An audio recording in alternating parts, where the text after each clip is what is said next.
Option scheme, जिसके माध्यम से आपके जो हमारे जिनका संबंध उस स्कूल से रहा है, चाहे और तरीके से भी अगर वो कंट्रीब्यूट करना चाहते हैं, चाहे वो कोई पत्रकार बंधु है, चाहे वो कोई मैं समझता हूँ पॉलिटिकल आदमी है, वो भी अपने स्कूल को अडॉप्ट कर सकते हैं ताकि उस स्कूल के विकास में, उसके स्कूल के डेवलपमेंट में वो भी अपना बहुमूल्य योगदान दे।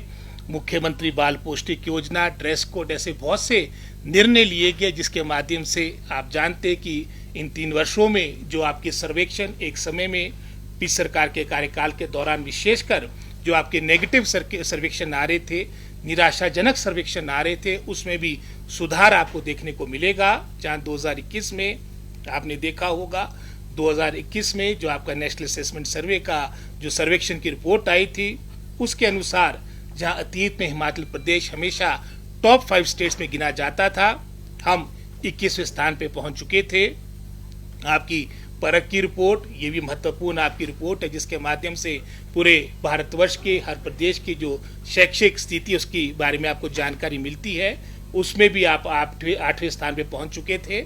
आपका मैं समझता हूँ 8th का स्टूडेंट आपका 3rd का सिलेबस पढ़ने में असमर्थ था, और ये आज हम सब के लिए एक खुशी की बात है, एक प्रसन्नता का विषय हम सभी प्रदेशवासियों के लिए कि आज नेस की रिपोर्ट में जहां हम 21वें स्थान पे थे, अगर हम स्टेट्स की बात करेंगे हमारी रैंकिंग नंबर 3rd है। अगर हम यूनियन टेरिटरीज को इंक्लूड करते हैं तो हमारी रैंकिंग 5th आती है। और ये किसी व्यक्ति विशेष या किसी मैं समझता हूँ स्वयंसेवी कोई एनजीओ की रिपोर्ट नहीं, गवर्नमेंट ऑफ इंडिया की रिपोर्ट है, क्रेडिट रिपोर्ट है। इसी तरह से परख के अनुसार भी आपकी जो असर की रिपोर्ट आपने देखी होगी, उसमें भी रीडिंग और लर्निंग लेवल में हिमाचल प्रदेश को केरला से भी बेहतर आंका गया है। लेकिन जैसे मैंने पहले कहा, अभी बहुत कुछ करना बाकी है, ये शुरुआती आपके संकेत है।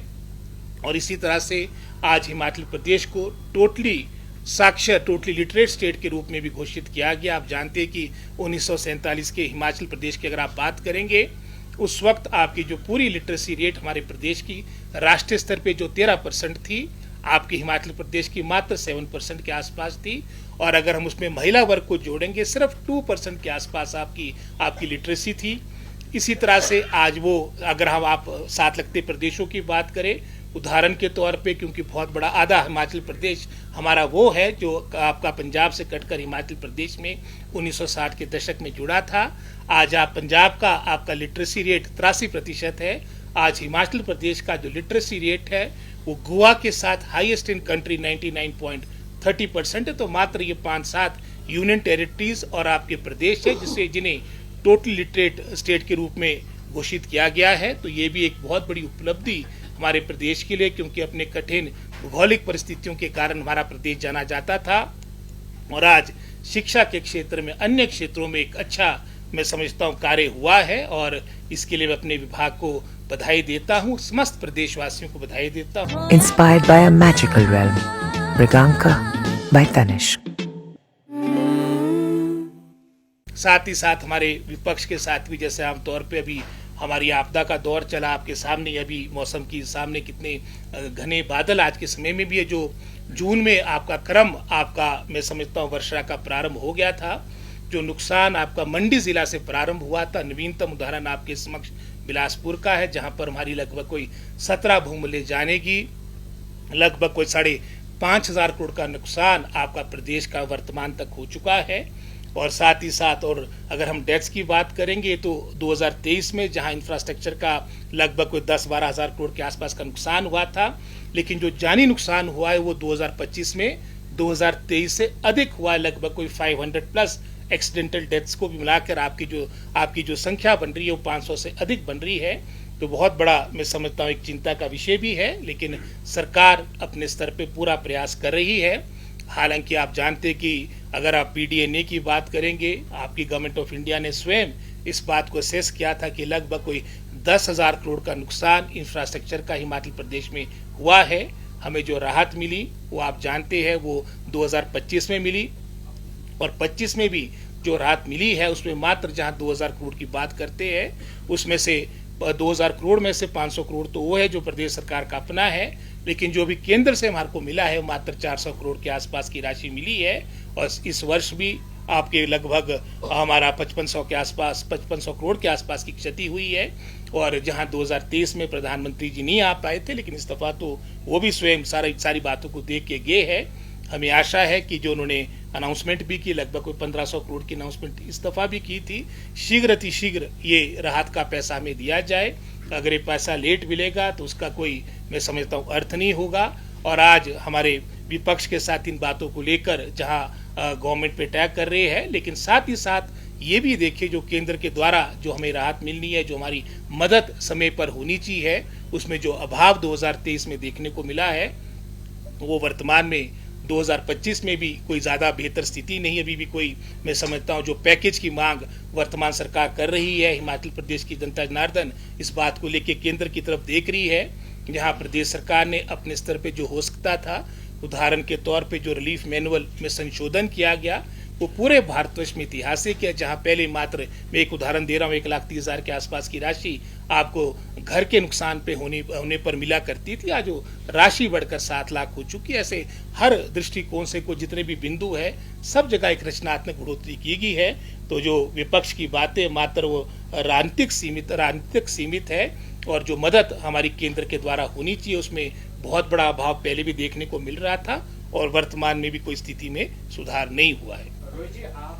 डायरेक्टरेट्स को इसको रिस्ट्रक्चर करना, कंसोलिडेट करना, ये भी वर्तमान सरकार का एक महत्वपूर्ण, मैं समझता हूँ, निर्णय हमारा रहा है। और इसके पीछे सोच यही है कि जो हमारा डिपार्टमेंट है, इसके जो रिसोर्सेज है, संसाधन है, चाहे मैन पावर की बात करें, चाहे संसाधनों की बात करें, वो विभाग सामूहिक रूप से उसका, मैं समझता हूँ, उसको उपयोग में लाया जा सके। इसी सोच के साथ जो डायरेक्टरेट ऑफ स्कूल एजुकेशन जो हमारी सरकार ने, विभाग ने निर्णय लिया, इसी सोच के साथ डिपार्टमेंट को कंसोलिडेट किया गया है। आपकी टीचर्स ट्रेनिंग, आप जानते हैं कि जैसे मैंने नियुक्तियों की बात की, बहुत से पद ऐसे हैं जो बैच वाइज जिनकी अपॉइंटमेंट हुई है, और उसमें उनको लेटेस्ट ट्रेनिंग से वो परिचित हो। इसी सोच के साथ विशेषकर जो हमारे ये बैच वाइज जो अपॉइंटमेंट होती है, उसमें इंडक्शन ट्रेनिंग को भी हमने प्रारंभ किया अंतर्राष्ट्रीय स्तर पे। ये भी जैसे आपने देखा होगा कि सिंगापुर प्रिंसिपल एकेडमी के साथ समझौता हुआ, हमारे चाहे यूनेस्को की बात हो, चाहे कैम्ब्रिज यूनिवर्सिटी की बात हो, जो आपकी शिक्षा के क्षेत्र में पूरे अंतर्राष्ट्रीय स्तर पे अपना एक अलग नाम रखते हैं। वो इसी सोच के साथ है कि आने वाले समय में क्वालिटी एजुकेशन और जो हमारे बेस्ट प्रैक्टिसेस है, चाहे वो, मैं समझता हूँ, अपने राष्ट्र की बात है, देश की बात है, चाहे वो विदेश की बात है, उससे हमारी शिक्षा विभाग हिमाचल प्रदेश का वो परिचित हो। इस सोच के साथ ये भी MOUs आपके किए गए हैं। और आपने देखा होगा मेधावी छात्रों को प्रदेश में नहीं, हालांकि आपके टीचर्स ट्रेनिंग का तो अन्य प्रदेश के द्वारा भी हमारे बहुत से टीचर्स बाहर गए, लेकिन प्रथम बार जो मेधावी छात्र आपके सरकारी स्कूलों से अगर बाहर गए हैं, वो हिमाचल प्रदेश को, मैं समझता हूँ, इस उपलब्धि के लिए जाना जाएगा। हमारे हिमाचल प्रदेश के, विशेषकर हमारे ग्रामीण क्षेत्र के हमारे स्टूडेंट्स को, जो मेरिटोरियस बच्चे थे, उनको विदेश जाने का अवसर मिला, चाहे वो दुर्गम क्षेत्र आने की बात हो, हमारे चाहे चंबा डिस्ट्रिक्ट की बात हो, किन्नौर डिस्ट्रिक्ट की बात हो। ये भी एक नई सोच वर्तमान सरकार की रही है। एनुअल रैंकिंग, एक हेल्दी आपका कंपटीशन हो, प्रतिस्पर्धा हो, कॉलेजेस में, स्कूल्स में रैंकिंग, चाहे लाइब्रेरीज की बात हो, चाहे वो आपके पूरे एकेडमिक, मैं समझता हूँ, एक्टिविटीज़ की बात हो, वो भी हमारी सरकार ने एनुअल रैंकिंग प्रारंभ की है। डिजिटल अटेंडेंस, ये भी एक अच्छी सोच थी, जिसके माध्यम से पूरा शिक्षा विभाग को पूरी जानकारी उपलब्ध हो, चाहे स्टूडेंट्स की बात, उनकी अटेंडेंस की बात हो, चाहे हमारे टीचर्स की बात हो। ये भी वर्तमान सरकार का एक महत्वपूर्ण निर्णय था। और साथ ही साथ सबको, जहाँ तक तो पंचायत इलेक्शन की बात है, ये प्रशासनिक कारणों से, ये किसी राजनीतिक कारणों से इसको डिले करने की बात नहीं।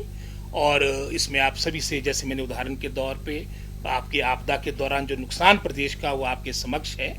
और ये स्वयं माननीय मुख्यमंत्री की स्टेटमेंट है, भागने का तो प्रश्न ही पैदा नहीं होता, आप इसको कितना डिले कर सकते हैं। लेकिन ये सबके सामने है कि कितना नुकसान प्रदेश का, और अभी भी जैसे मैंने कहा कि ये बादल संकट के अभी भी खड़े हैं, और आगे जैसे इस तरह की आपकी प्रिडिक्शन भी है, मौसम विभाग की भविष्यवाणी भी, किस बार इस तरह से आपका मॉनसून, आपकी वर्षा का कहर रहा है, आपकी बर्फबारी भी इस बार अत्यधिक होगी। और भाजपा को अपने साथ लगते प्रदेश उत्तराखंड, वहां तो भाजपा की सरकार है, वहां पर भी पंचायती राज के इलेक्शन, उनने खैर रीजन तो कोविड का दिया था कि कार्य नहीं हो पाए, वो भी लगभग कोई 1 वर्ष के आसपास, 1 वर्ष के बाद आपके इलेक्शन हुए हैं हमारे साथ सीमावर्ती क्षेत्र है हिमाचल के साथ। तो इस तरह का कोई नहीं, मात्र मैं समझता हूँ जैसे ही आपका ये सारा ये डिजास्टर से रिलेटेड जो आपका सड़कों को खोलने की बात हो, चाहे वो आपकी बर्फबारी की बात की बात हो, तो शीघ्र ही इलेक्शन भी होंगे। ये तो जो उनकी स्टेटमेंट राजनीति से प्रेरित है। इससे पहले भी तो इलेक्शन आपने देखा होगा, कॉर्पोरेशन के इलेक्शन अगर डेफर हुए, वो कांग्रेस कार्यकाल के दौरान 2022 में डेफर नहीं हुए थे, वो भाजपा सरकार के कार्यकाल के दौरान जब जयराम जी स्वयं मुख्यमंत्री थे, जो आपके इलेक्शन मेरे को लगता है मार्च अप्रैल में होने थे 2022 में, वो 2023 में हुए। तो आपके सामने सारी बातें, और जो वो कह रहे हैं वो पॉलिटिकली मोटिवेटेड है। नेताओं की बात हो, चाहे जर्नलिस्टों की बात हो, चाहे किसी की बात हो, ये सब पर बात मैं समझता हूँ लागू होती है। और जिस दौर की आप बात कर रहे हैं, उस दौर में आपके प्राइवेट स्कूल्स थे ही नहीं। अगर आप देखेंगे, अगर आप 2003 का, क्योंकि 2003 में प्रथम बार मैं विधायक बना था, और जितनी भी मूर्तियां मेरे आपके सामने दिख रही है, सभी जितने हमारे पूर्व में मुख्यमंत्री रहे राज साहब को छोड़ के सभी सरकारी स्कूलों से निकले हैं। और साथ ही साथ उस वक्त आपके प्राइवेट स्कूल्स हुआ नहीं करते थे, मात्र कुछ कॉन्वेंट स्कूल्स हुआ करते थे। एक तरह से उस वक्त विकल्प ही नहीं था। 2003 के बाद एक मैं समझता हूँ काफी जो एक गैप आपका स्पेस था, आपके जो सरकारी स्कूल थे वहां पर प्राइवेट स्कूल भी आपके बड़े हैं, मशरूम हुए हैं।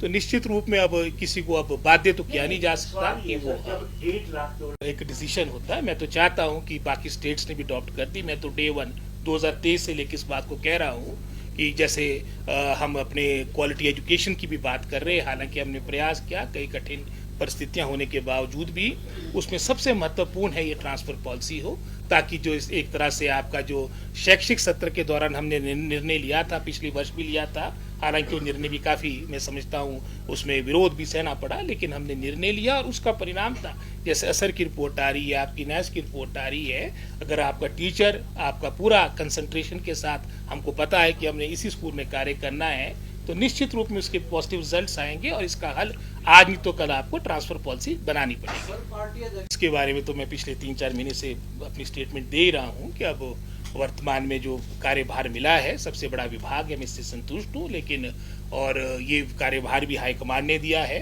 हमारे को, और अगर इस तरह की कोई जिम्मेदारी मिलती है और ये भी पार्टी अध्यक्ष का बहुत बड़ा पद होता तो पीछे हटने का भी प्रश्न ही पैदा नहीं होता।